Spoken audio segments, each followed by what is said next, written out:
Alhamdulillahi nahmaduhu wa nasta'inuhu wa nastaghfiruhu wa nu'minu bihi wa natawakkalu alaihi wa na'udzu billahi min shururi anfusina wa min sayyiati a'malina. May yahdihillahu fala mudilla lahu wa may yudlilhu fala hadiyalah. Asyhadu an la ilaha illallah wa asyhadu anna Muhammadan abduhu wa rasuluh. Sallallahu alaihi wasallam tabaraka wa sallama tasliman kasira amma ba'd. Bismillahirrahmanirrahim. Wa man ahsanu qawlan mimman da'a ila Allah wa amila salihan wa qala innani minal muslimin.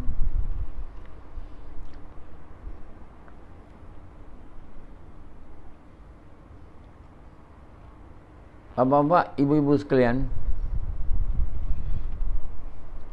saya cakap dan kamu dengar. Dua-dua kalau niat betul baru dapat diterima. Sama ada yang cakap dan yang dengar, kena ada niat. Niat yang betul. Ini perkara yang jarang orang ingatkan. Dia duduk dengar dengan macam-macam niat, dan dia cakap agama dengan macam-macam niat. Niat tak boleh macam-macam. Jalan yang betul tu satu je, tak ada banyak. Kalau kita kata banyak jalan, itu tak betul. Sebab Tuhan satu, Allah. Banyak jalan maknanya banyak Tuhan. Tuhan satu, tak ada Tuhan melainkan Allah. Jalan untuk sampai kepada Allah satu je, tak boleh dua. Mana dua pula? Dan begitu juga niat. Niat tak ada banyak. Niat nak jadi baik, niat nak habiskan masa, niat nak cuba-cuba faham, niat semua tak mau. Niat yang betul ialah niat nak buat dia suka, iaitu nak sukakan Allah atau nak cari reza Allah. Itu perkataan, sebenarnya perkataan tu orang banyak tak faham. Sebab itu saya tak pakai. Saya tak mau cakap pakai perkataan orang tak faham. Hari ni kita sukakan mak, sukakan bapa, sukakan anak. Kenapa tak bayar, tak gunakan sukakan Allah? Kita mudah faham. Hari ni kita sukakan anak, sukakan ibu, bapa, isteri, tapi Allah kita tak mau buat dia suka, dia gembira. Jadi apa yang kita bagi pada Allah dengan semua nikmat yang dia bagi kat kita? Kita apa bagi? Sepatutnya kita bila orang buat baik kat kita, kita mesti bagi kat dia. Itu tanda kita ni orang yang betul lah akhlaknya. Orang bagi baik, kita patut bagi baik juga, malah lebih baik. Tapi apa kita nak bagi kat Allah? Cuba tengok dekat badan kamu, siapa bagi? Kalau ditanya tu semua tahu, semua jawab Allah. Kalau tanya tu semua tahu, Allah. Pandai cakap. Percaya tak dalam hati Allah bagi? Tak. Percaya tak? Ya Samad. Jawab ialah Allah bagi. Tapi kalau kita fikir, tak, mana ada yang Allah tak bagi? Cuba tengok mata je. Mata ni kita dah tak boleh pergi jauh lagi dah. Banyak yang tak tahu nikmat mata ni. Kita tak faham pun. Macam mana kita boleh melihat warna? Warna hitam, kuning, putih, bunga-bunga. Kita pun kita pun belajar juga sains, tapi kita belum betul-betul faham lagi macam mana kita boleh melihat.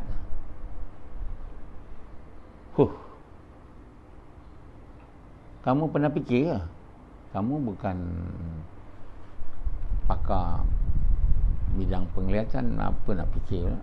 Guna aja lah mata. Fikir macam mana kita melihat, tak payah. Nak mengajar dia tu, saya dulu mengajar tu bidang tu. Physiology of vision.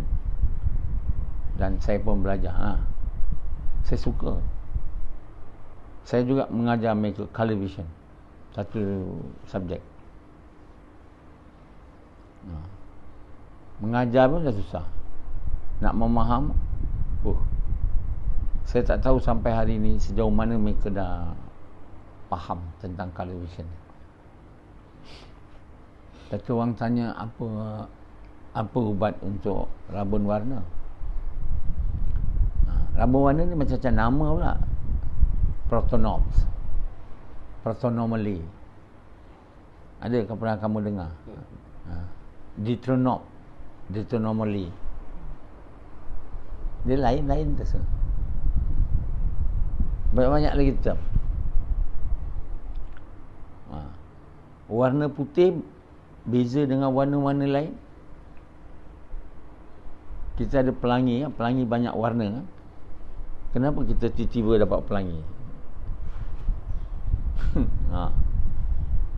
Tiba dapat pelangi tu macam-macam warna. Jadi warna-warna semuanya dicampur, dia jadi putih. Macam nak faham?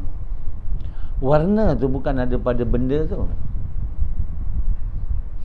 Warna tu apa mata kita boleh tangkap. Dalam mata tu ada two main receptor. Namanya rods dan cones.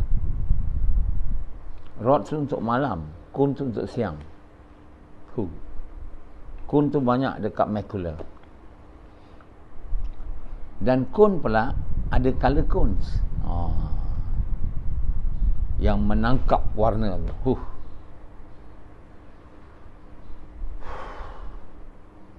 Jadi ada orang rabun merah, tak boleh nampak merah.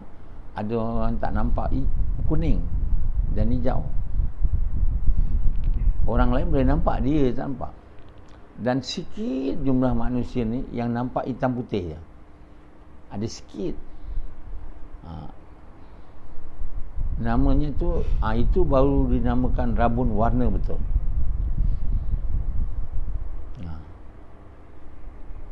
Jadi kalau dia pergi mana-mana, dia tak nampak warna. Jadi warna bukan ada kat bunga tu. Warna tu ada kat mata kita. Kemampuan tu yang Allah bagi untuk mata dapat menengesan warna. Dulu-dulu orang ingat kita nampak ni sebab dari mata keluar benda, menangkap. Bukan. Dari benda tu datang wavelength, cahaya. Cahaya tu pergi dekat mata, mata mengesan dia. Bukan mata mengeluarkan. Dulu mula-mula mata mengeluarkan.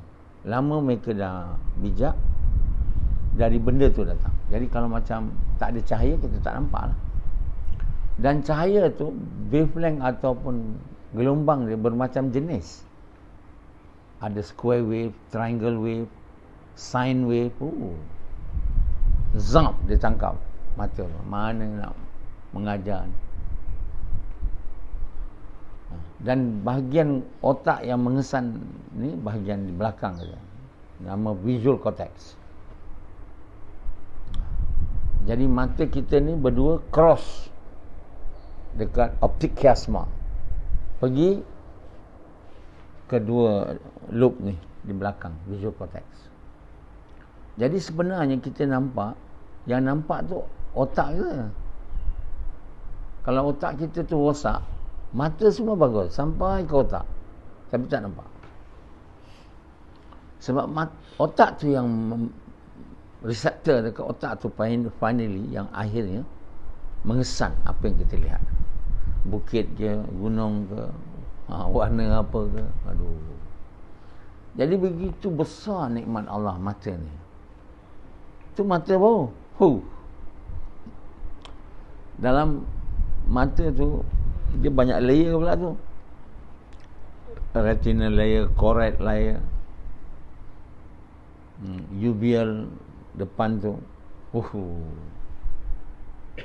Begitu besar nikmat Allah Subhanahu Wa Taala. Tu mata je. Belum telinga lagi. Macam mana boleh dengar? Itu tadi mata boleh nampak. Semua makhluk-makhluk banyak boleh nampak. Telinga boleh dengar. Macam mana daging tu boleh buat dengar pula? Dia wavelength juga mengesan di otak tu. Otak tu yang resep dan kita boleh mendengar. Bagaimana kita punya orang kata kita punya telinga, kita punya mulut ni, tapi boleh keluar perkataan tu. Kamu pernah fikir semua ni? Tahu guna ni? Macam mana kita boleh bercakap? Allah kata yang mengajar manusia bayan, bercakap. Tuhan yang mengajar manusia bercakap. Kan? Boleh kita macam mana kita boleh bercakap? Itu pelajaran pun saya tak belajar lah, tapi saya ingat dia orang pun tak boleh faham. Macam mana boleh bau? Itu bahagian sini je. Dalam lagi jantung kita. Orang yang belajar perubatan, belajar semua anatomi ni, dia orang tak fikir semua. Dia ingat tak ada orang yang buat ni. Jadi sendiri. Macam mana kita dijadikan dari titik air mani? Allah bagi tahu ni dalam Quran. Kamu dari air mani, air yang bercampur. Untuk apa Allah beritahu ni? Untuk kita bersyukurlah. Kita belajar semua sains, semua perubatan untuk kita menjadi orang yang bersyukur. Tapi tak. Sebab kita ingat bukan Allah yang buat. Kalau bukan Allah yang buat, siapa buat? Oh, tak ada, jadi sendiri. Itulah perkara yang susah tu. Kita ingat jadi sendiri. Kenapa ada budak jadi, ada budak tak jadi? Ada anak keluar cacat. Kalau mak dia, bapak dia buat, takkan nak cacat pula. Siapa buat dia cacat tu? Siapa buat dia cacat tak boleh nampak tu? Jadi Allah yang buat kita dari titik air. Kamu tak nampak semua ni? Bukankah aku, kata Allah, yang turunkan hujan bagi tanam-tanaman subur, dan dari sana kamu dapat makan, dan lembu-lembu kamu dapat makan, dan kemudian jadikan dia macam kering, jadi benda yang tak berguna lah. Kamu tak nampak tu? Siapa yang buat tanah-tanah yang subur? Sufyan tak nampak? Tak nampak kan? Nampak? Yang kau nampak apa? Anak makan. Yang Sufyan nampak? Yang Sufyan nampak apa? Benda tu faedah pada saya atau tidak? Saya tahu makan dia, minum. Dan saya nampak bila saya tengok perempuan, saya punya bawah ni keras. Macam mana saya nak dapat lah. Lepas tu bila saya masuk lubang tu, saya keluarkan air mani, sedap. Itulah yang saya nak buat. Saya nak makan, saya nak minum, nak bersetubuh. Apa lagi yang ada kelazatan di dunia? Cuba sel-sel lidah tu mati, perasa tu, reseptor, mana ada sedap? kemaluan tu tak keras. Mana ada sedap? Siapa buat semua ni? Sufyan dia tak pernah fikir. Pernah fikir Sufyan? Hanya guna je.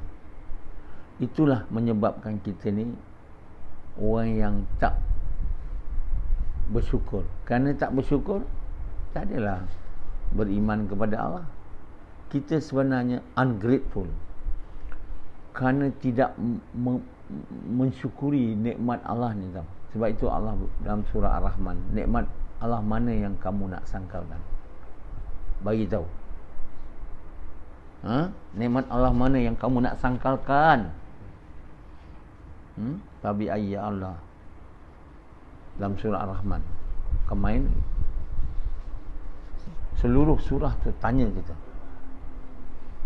Nikmat Allah mana yang kamu nak menidakkan? Tak ada. Allah begitu baik dengan kita. Kita boleh tidur, kita boleh makan. Sedap tak tidur tu? Sufyan. Kita tahu sedap je. Makan, minum, bersetubuh, tidur. Kalau boleh kita kata saya tak nak kerja, nak tidur. Lepas tu bangun makan, minum, lepas tu bersetubuh. Benda sedap je saya nak. Sebab itu manusia ni dia nak yang sedap je. Yang benar dia tak nak. Sebab tak sedap. Kerana itu dia tak mau taat perintah Allah. Perintah Allah tu yang benar. Makan, minum, bersetubuh, tidur ni yang lazat. Jadi Rashidi mau itu je lah. Mau itu je. Bila kita mau yang lazat ni, apa ubah kita dengan kucing tu? Lembu, kucing, kambing, babi. Ada beza? Ada beza. Jadi manusia ada yang begitu sangat nak sedap ni. Tak ada kerja lain ada. Dia punya hidup nak sedap. Macam Pendi. Sebelum dia ikut saya ni lah, dia duduk dekat kat mana? Dekat Kulim. Waktu tu dia tak ada ubah dengan kucing tu. Rupa je ubah. Maksud hidup sama. Lazat. Ini maksud hidup si Yazid ni. Dulu adalah lazat. Lazat. Lazat tu maksud hidup haiwan tu. Nah, haiwan cari makanan dia, mana ada dia.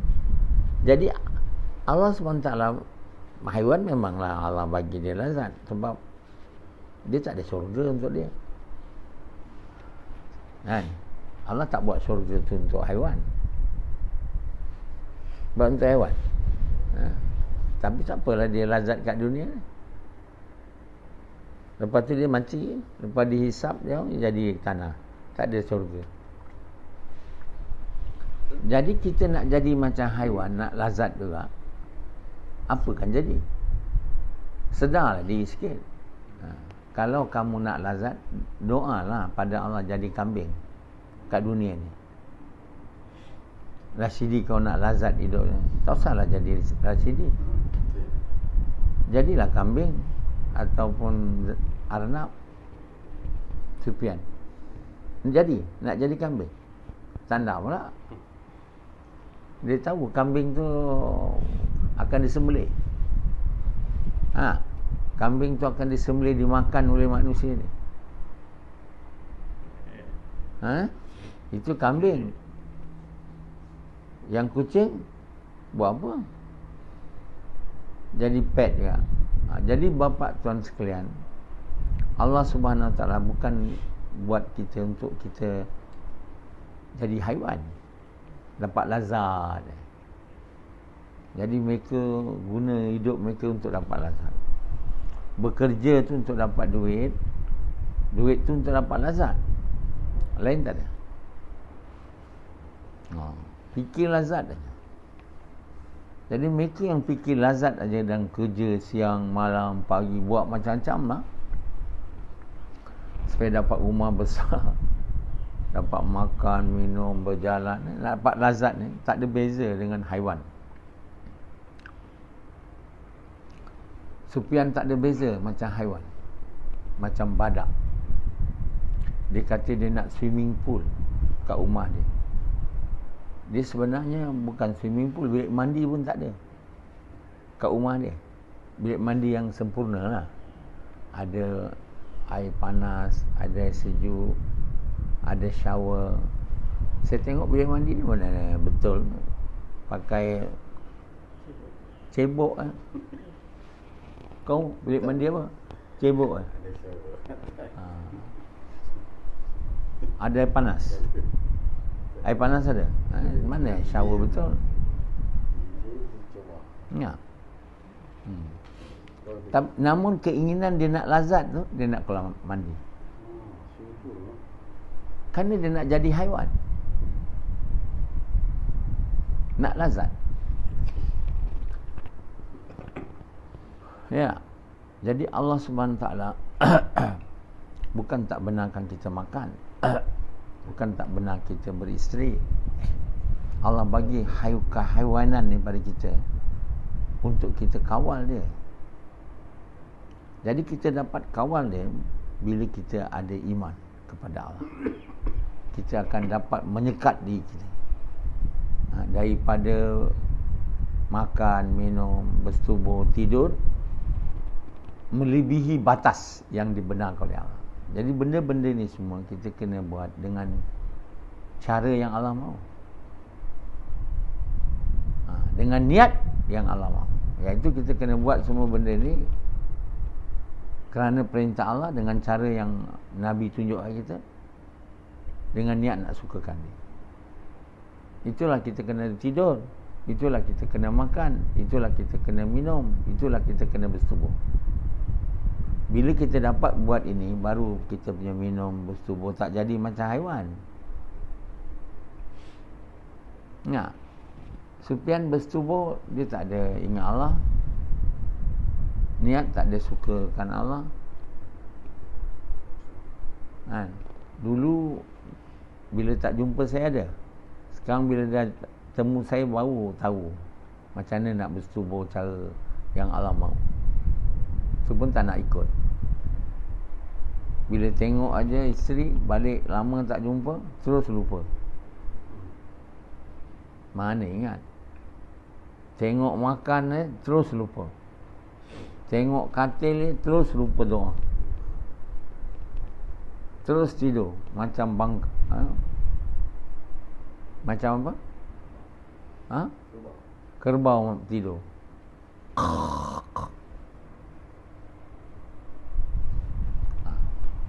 Jadi kita dah jadi macam haiwan lah.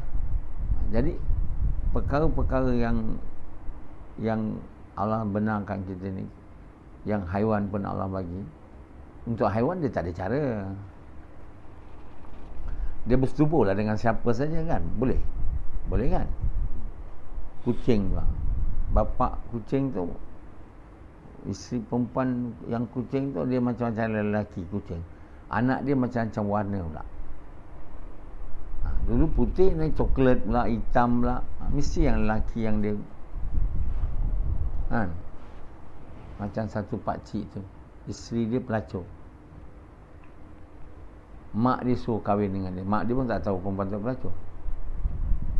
Dia tak pernah bersetubuh dengan perempuan, tapi dalam ni dia kahwin. Anak dia macam-macam dia cakap Mercedes, Toyota, bahasa dia lah, macam-macam jenis keluar. Maksudnya ada hitam, ada macam Cina, ada macam putih. Ya. Sebab dia sebenarnya mengandung anak orang, macam-macam orang. Tak pakai kondom lah tu kan. Macam itulah. Jadi Allah SWT mahu kita makan, minum, tidur, bersetubuh dengan cara yang Allah mahu. Cara itulah namanya agama. dengan niat nak buat Allah suka pula. Bukan cara je. Sebab itu agama tu bukan semayang je. Semayang tu perintah Allah besar dan buat kerja dakwah. Perintah besar ni dapat kita buat dengan betul, baru tidur, makan, minum, bersubuh jadi betul. Dia tak boleh benda kecil ni jadi betul. Pergi belajar je doa tidur, doa makan, doa bersubuh. Belajar je doa, tapi tak buat. Mana nak dapat buat, semayang pun tak betul. Hari ni belajar semua benda ni konon macam belajar, dah tinggi tu. Kita kalau tak buat kerja dakwah cara yang betul, kerja mengajak manusia kepada Allah dengan cara yang Nabi buat, dengan niat nak buat Allah suka, sehingga Allah suka, korban harta dia, kita akan dapat iman. Itu kita tak dapat, semayang takkan khusyuk. Semayang tak khusyuk, mungkar takkan tercegah. Amal-amal tidur, makan ni takkan kita dapat buat macam sepatutnya kita buat. Sebab yang besar pun tak dapat buat, yang besar pun kita tak usaha untuk buat. Perintah besar, kerja mengajak manusia kepada Allah. Lepas tu semayang, bukan semayang, kerja mengajak manusia kepada Allah tak buat. Itu yang berlaku sekarang, semayang saja. Tak jadi. Tinggal yang paling pertama sekali tinggal. Bila yang pertama tinggal, semua lain tak jadi. Semayang lah, puasa lah, zakat lah, tidur, makan, apa semua tak boleh jadi. Hidup jadi macam haiwan. Semua benda ni ada caranya. Allah SWT mau buat kita jadi betul. Pertama sekali kita punya kepercayaan mau jadi betul. Kemudian fikiran kami untuk percaya ni jadi betul, fikiran jadi betul. Kita punya cakap mau jadi betul. Cakap kita jadi betul bila kita buat kerja mengajak manusia kepada Allah atau mengajak manusia kepada kebaikan, mencegah kemungkaran. Kalau itu kita tak buat sebagai kerja utama kita, bukan kerja macam sambil lewa, kerja utama kita. Inilah jalan dia. Kita tak boleh jadikan kerja lain kerja utama kita. Apa pun. Kerja utama kita, kalau kita mau jadi orang yang betul lah. Kalau nak jadi haiwan, memang tak payah lah. Nak hidup lazat aja, macam Yazid dulu. Kamu tahu perkara ni, perkara ni besar ke kecil pada kamu? Siapa bagi tahu kamu perkara besar ni? Kamu patut berterima kasih tak kat dia? Berterima kasih pun tidak, amal pun tidak. Jadi untuk manusia jadi betul, dia punya hati mau betul. Hati tu kepercayaan dia sebenarnya dan fikiran dia. Apa dia fikir, apa dia percaya, itu yang dia buat. Sebab itu perintah yang pertama Allah bagi bukan makan, minum, tidur, bersetubuh. Halo? Kita tak. Lain semua tak buat. Itu je mau buat. Jadilah haiwan. Tidur macam kerbau, bersetubuh macam apa? Kambing. Makan macam rimau, minum macam unta. Semua dia ada haiwan dia. Tahu tak? Bersetubuh macam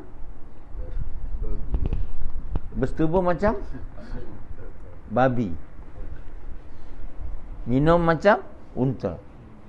Makan macam gajah. Makan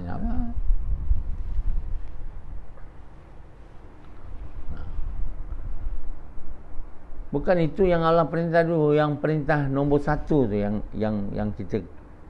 kita patut buat. Tapi apa berlaku sekarang? Orang Islam tak tahu itu perintah nombor satu. Aduh, syaitan musuh kita telah butakan kita. Dan itu jadi buta pada kita sebab kita pilih dunia. Kita pilih nak dunia tu. Itu sebab kita dibutakan. Allah kata manusia ni sebenarnya memang mau dunia, tak mau akhirat, tak mau. Bukan sekarang, dari zaman Nabi Ibrahim dan Nabi Musa. Manusia ni bukan sekarang, dulu lagi. Dari zaman Nabi Ibrahim dan Nabi Musa, mereka ni mementingkan dunia. Kerana itulah manusia tak mau buat kerja. Perintah nombor 1, di mana kita kena mengajak manusia kepada kalimah la ilaha illallah, la ilaha illallah, dan korban harta diri kita untuk buat kerja tu. Kita nak lazat, itu kalau buat kerja tu memang tak lazat lah. Nak makan, minum, bersubur tu tak boleh buat. Untuk itu kita kena ada duit. Duit tu kena kerja. Kerja apa? Kerja cari duit. Kerja untuk ajak pada Allah tak nak. Yang paling kita tak nak sekali, kerja yang tak buat kita dapat duit. Sebab apa kita tak nak kerja tu? Mana dia pernah dia keluar dulu? Tabligh jemaat ni pertama memperkenalkan konsep berkorban dalam dunia Islam. Tak pernah lagi jemaat tabligh. Dia memperkenalkan konsep korban lah. Sebelum tu memang tak ada. Berkorban untuk menegakkan agama. Konsep tu diperkenalkan oleh usaha jemaat tabligh. Walaupun dia tak betul, dia bagi masa bukan untuk bekerja, ajak orang kepada Allah, ajak orang pada kalimah. Dia duduk makan minum aja, berzakara, tidur. Tapi dia korban. Jadi tabligh ni dia memperkenalkan konsep tu yang sudah mati dalam umat ni sebelum ni. Siapa tak buat kerja jemaah tabligh, dia tak kenal korban ni. Walaupun dia tak buat benda betul, tapi semangat korban tu ada dengan usaha jemaah tabligh tu. Dia ingat itu saja nak. Dia bukan itu je nak. Dia kena korban dan guna masa harta untuk buat kerja. Itu orang tabligh tidur je. Keluar 4 bulan 40 hari banyak tidur. Daripada buat kerja mengajak manusia kepada Allah, banyak masa dengan taklim, tidur. Dengan bayan subuh, tidur. Dia subuh bayan, tidur dia. Lepas tu dia tidur lagi. Lepas sarapan, lepas tu dia tidur lagi. Dia bangun lagi. Dia mesyuarat, dia taklim, dalam taklim tidur lagi. Dia jaga lepas asar. Itu dia gas ajak orang pergi masjid dengan maghrib. Lepas tu dia tidur lagi. Banyak tidur. Jadi kerja dia tu bukan kerja ajak orang kepada Allah. Sebab itu iman tak naik. Tapi korban tu sudah tersemai. Jadi apa orang tabligh nak buat? Tukar je lah. Sifat korban tu dah ada. Gunakan dia untuk maksud di mana sepatutnya dibuat. Korban harta diri itu bukan untuk tidur 4 bulan 40 hari. Halo. Sebab itu tabligh dia kerja tempatan tak buat. Sebab itu kerja. Dia keluar je. 4 bulan, 2 bulan, sebulan, negara jauh. Boleh jalan-jalan lagi. Bukan boleh tidur makan lagi. Boleh tengok-tengok. Bila dah jadi macam tu, kerja tu dah bukan jalan Allah dah sepatutnya. Tak boleh panggil jalan Allah. Jalan cari-cari masjid. Jalan bersia-sia. Dan orang pula tengok kita macam keluar jalan Allah, bagi makan, bagi minum. Dah lagi bagus. Kalau kita bersia-sia sightseeing yang lain, kena bayar hotel, makan bayar. Ini tak. Keluar tabligh nampak macam buat kerja jalan Allah, rupanya banyak tidur. Orang kafir tak diajak ucap kalimah, yang Islam tak diajak buat kerja dakwah. So keluar je. Jadi akibatnya iman tak ada lah. Itu sebab saya nak bagi tahu, saya buat kerja tabligh tu. Tabligh ni kena dibetulkan. Bukan dia dah betul. Maulana Syed Ahmad Han pun sendiri, saya ikut dia. Syaitan dia kata tengok kita buat kerja ni, dia ketawa. Dia cakap, tengok kita orang tabligh buat kerja. Ketawa dia. Ketawa kenapa? Baguslah buat. Tidur makan aja. Kita punya kerja bukan tidur makan macam haiwan. Lebih-lebih lagi keluar jalan Allah. Tidur makan mana betul? Bersetubuh memang tak boleh keluar jalan Allah. Tapi tidur makan boleh. Dan jalan. Kita punya kerja mengajak manusia kepada Allah. Itulah jalan yang Allah bagi tahu. Kul hazihi sabili ad'u ilallah. Katakanlah Muhammad, ini jalanku. Tahun tabligh 4 bulan 40 hari kau main negara jauh, BBMJ lah apa semua, tidur makan. Kalau negeri itu musim sejuk, lagilah selimut angkut. Bukan orang Malaysia aja, orang Pakistan, India ni datang Malaysia. Saya ada juga ikut dia. Lepas bayang subuh dia tidur. Patut gas kan? Tak, tidur. Zap, selimut. Bangun pukul 10 mesyuarat. Gerbuk. Bangun pukul 9 ke apa? Sarapan. Lepas sarapan baru mesyuarat. Lepas tu ada taklim, ada 2-3 orang khususi gas. Khususi gas main-main ni kadang. Makan, minum juga. Orang yang kenal. Lepas zuhur ada sikit makan, tidur lagi. Tu bila tu asar baru jaga, buat gas, maghrib bayan, lepas isyak tidur lagi. Cuba kira. Tidur je. Kita bukan keluar untuk tidur makan, itu kita keluar jadi haiwan. Kita bukan nak jadi haiwan, kita nak jadi insan. Kita mau hati iman jadi betul. Sebab itu kita kena cakap yang betul, banyak cakap yang betul. Untuk banyak cakap yang betul, kita kena buat banyak dakwah, mengajak manusia kepada Allah. Kurangkan makan, tidur langsung kurang. Siang tak ada tidur, melainkan sikit je kalau perlu lah. Tapi tak dibuat macam tu. Kita kena gas rumah ke rumah, lorong ke lorong, jumpa orang Islam, bukan Islam. Macam tu sepatutnya tabligh buat. Bukan jumpa orang Islam, bukan jumpa Islam, pilih-pilih orang Islam.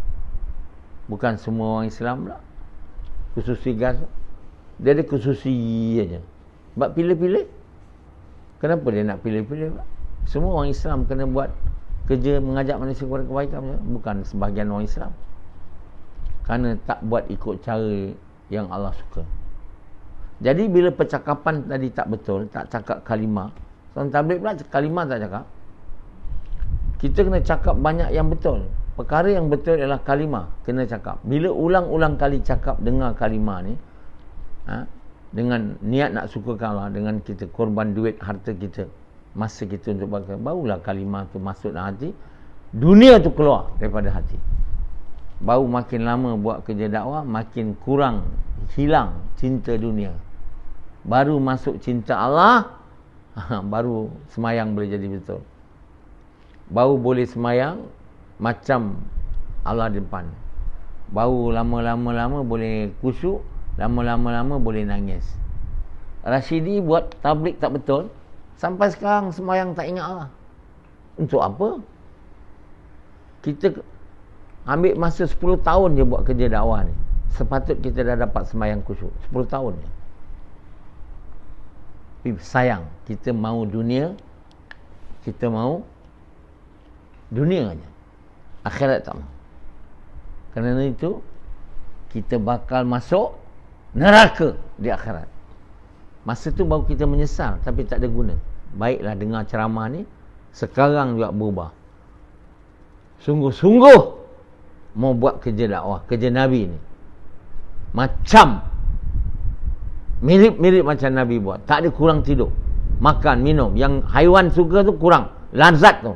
Yang benar kita mau cakap. Yang benar tu apa? La ilaha illallah Muhammad Rasulullah. Okey.